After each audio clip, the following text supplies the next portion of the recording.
A paz do Senhor para todos. Este é o 6º vídeo da série Mulheres da Bíblia. E hoje vamos falar sobre Raquel, uma linda história de amor. O texto base está escrito em Gênesis, do capítulo 29 ao 35. O nome Raquel significa ovelha.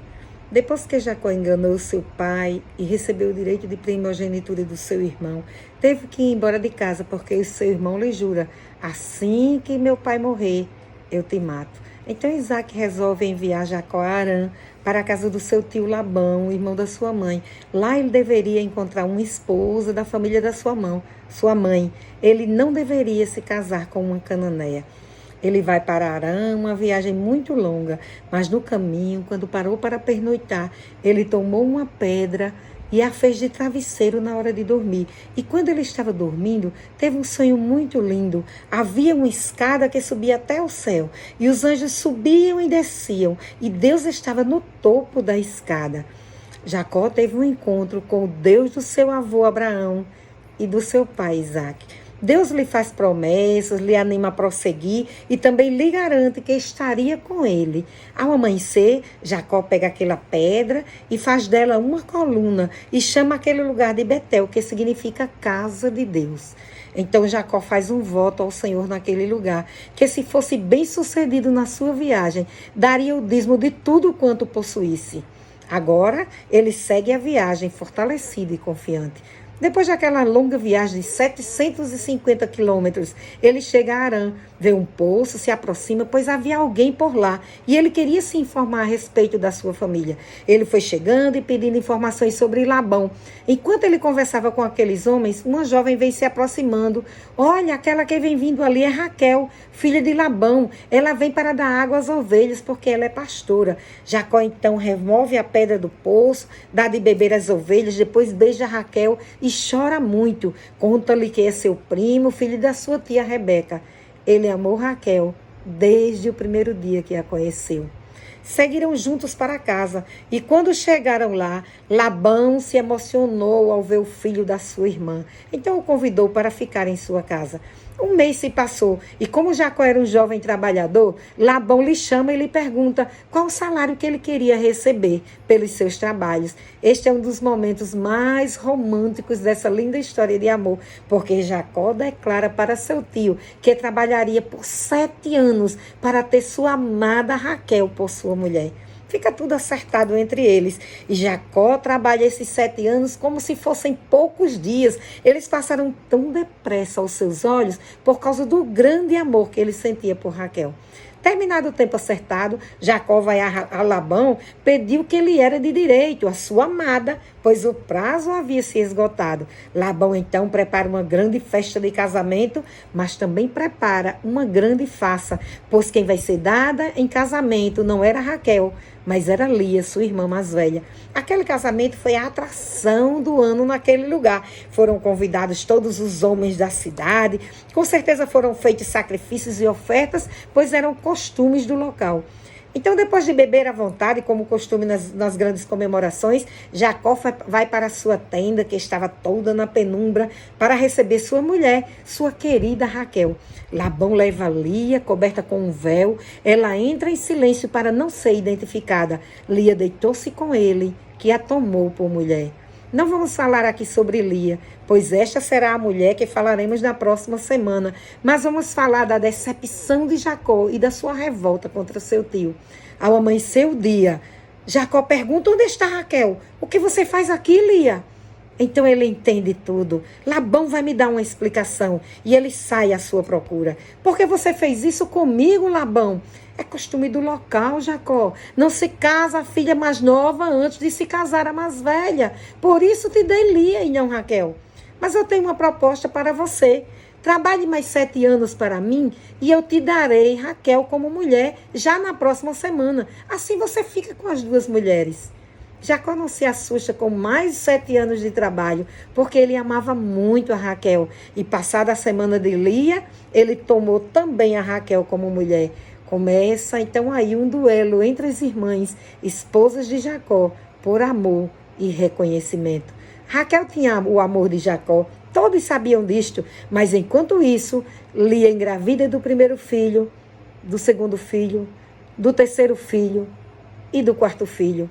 E Raquel não conseguia engravidar. Quanta frustração para ela, mas nada disto fazia diminuir o amor de Jacó por ela, chegando até a desprezar Lia.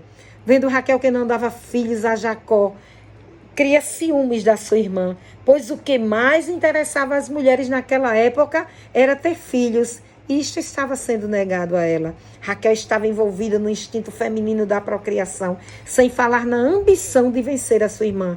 Então começa a ter inveja dela.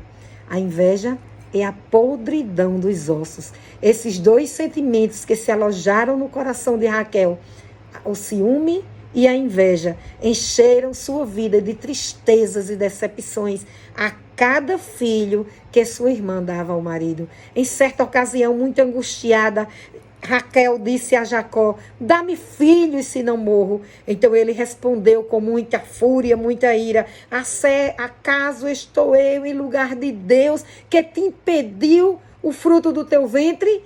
Então, desesperada, Raquel dá sua serva Bila como mulher a seu marido, para ter filhos para ela, assim como Sara fez com Agar. Porém, com Bila deu certo. Seu filho foi colocado no colo de Raquel. Deus me julgou e também ouviu a minha oração, disse Raquel, pois ele me deu este filho. Ela olha para aquela criança como um presente de Deus.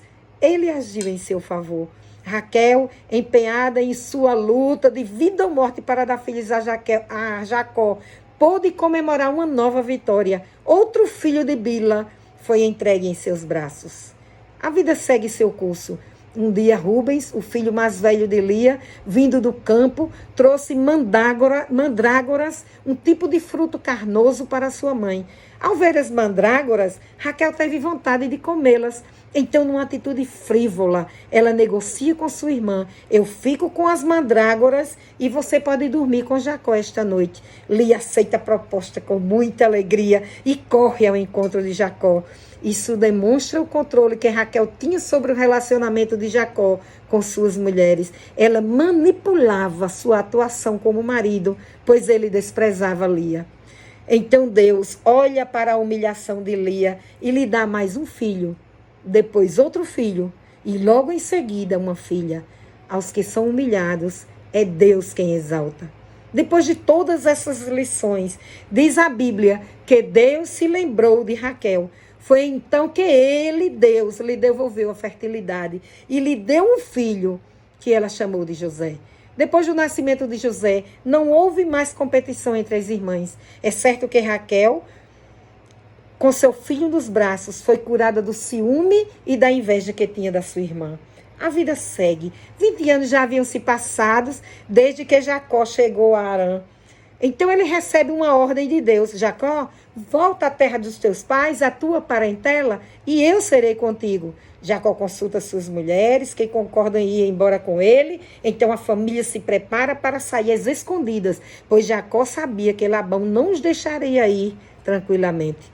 Quando isto aconteceu, Jacó já era um homem bem rico, muito rico. Deus o abençoava e em tudo que ele colocava a mão, Deus o fazia prosperar. Labão também era próspero por causa de Jacó, mas Labão era idólatra e tinha em casa ídolos do lar chamados terafins. Eram imagens de esculturas feitas em honra a diversas divindades. Na hora de ir embora, Raquel, preparando as suas coisas, furta alguns desses ídolos, pois havia algumas tradições que diziam que o portador teria a garantia da possessão da herança paterna. Acho que Raquel queria garantir a herança do seu filho José. Depois de tudo pronto, Jacó parte para aquela longa viagem de volta, levando tudo o que possuía e toda a sua família. Quando Labão soube que Jacó tinha ido embora há 3 dias, com suas filhas e seus netos, sem ao menos se despedir dele, e ele também sentiu falta de alguns de seus deuses, então saiu em perseguição a Jacó, com muita ira e furor no coração. Mas à noite, quando ele para descansar, Deus lhe aparece em sonho e lhe disse para não fazer nenhum mal a Jacó.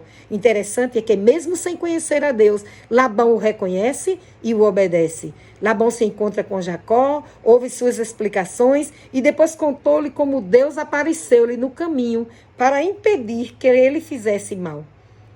Mas Labão não abre mão dos seus terafins, que foram furtados. E Jacó disse sem pestanejar: aquele que furtou os teus deuses, seja ele morto. Não sabendo ele que quem os furtou foi sua amada Raquel. Então Raquel, ouvindo aquela conversa, arma uma encenação para se livrar daquela situação. Coloca os ídolos no dorso do camelo e senta-se em cima deles, enquanto seu pai procura dentro das tendas. Não encontrando nada nas tendas, Labão se aproxima de Raquel, que estava sentada no camelo. Ela lhe dá uma desculpa por não poder se levantar. Estou com o costume das mulheres, meu pai. Não posso me levantar. Então ele se afasta e ela se escapa da morte naquele momento. Tudo se resolveu, porque Labão não encontrou o que procurava, mas as palavras de Jacó sobre a morte de quem tivesse furtado os ídolos ficou de pé diante de Deus. Apaziguaram-se os ânimos entre eles, Labão voltou à sua terra em paz e Jacó seguiu sua viagem para a terra dos seus pais, para Canaã. Durante a caminhada, quando já estava perto de se encontrar com seu irmão Esaú, Jacó encontra um anjo do Senhor e luta com ele durante uma noite inteira. Quando terminou aquele embate ao raiar do dia, aquele anjo muda-lhe o nome de Jacó, que significa usurpador, para Israel, príncipe de Deus. Segue-se a viagem. Jacó encontra-se com Esaú, fizeram as pazes, seu irmão volta para casa e Jacó vai caminhando mais lentamente, pois levava muita coisa, muita gente e muita criança. Durante este período da viagem, Raquel fica grávida novamente. Que alegria encheu a sua alma! Mais um filho! Deus de novo se lembrou de mim. Darei mais um filho a Jacó. Mas quando chegou a hora de dar à luz, o parto se complicou. E ao nascer a criança, Raquel só teve tempo de lhe chamar Benoni, filho da minha tristeza. E morreu. Quando Jacó viu o que tinha acontecido, se negou a chamar o menino de Benoni e chamou-o de Benjamim, filho da minha mão direita. Assim morreu Raquel e foi sepultada à beira da estrada, a apenas 800 metros de Belém. Jacó chorou a sua morte, a sepultou e colocou uma coluna sobre a sua sepultura para servir de memorial para a sua amada. Apesar das falhas de Raquel, duas coisas muito importantes podemos constatar. Ela foi uma mulher muito amada e também foi uma mãe que muito amou. Mas nós temos que aprender com esta história 3 coisas que Raquel alimentou e que nós devemos banir da nossa vida, porque poderão nos levar à morte espiritual, pois são obras da carne: o ciúme, a inveja e a mentira. Que o Senhor nos guarde destas coisas, que possamos viver uma vida de santidade na presença de Deus, que possamos estar cheias do Espírito Santo de Deus, pois só assim venceremos a batalha da carne contra o Espírito. Só o Espírito Santo de Deus poderá nos dar essa vitória. Que Deus nos abençoe, em nome de Jesus. Amém.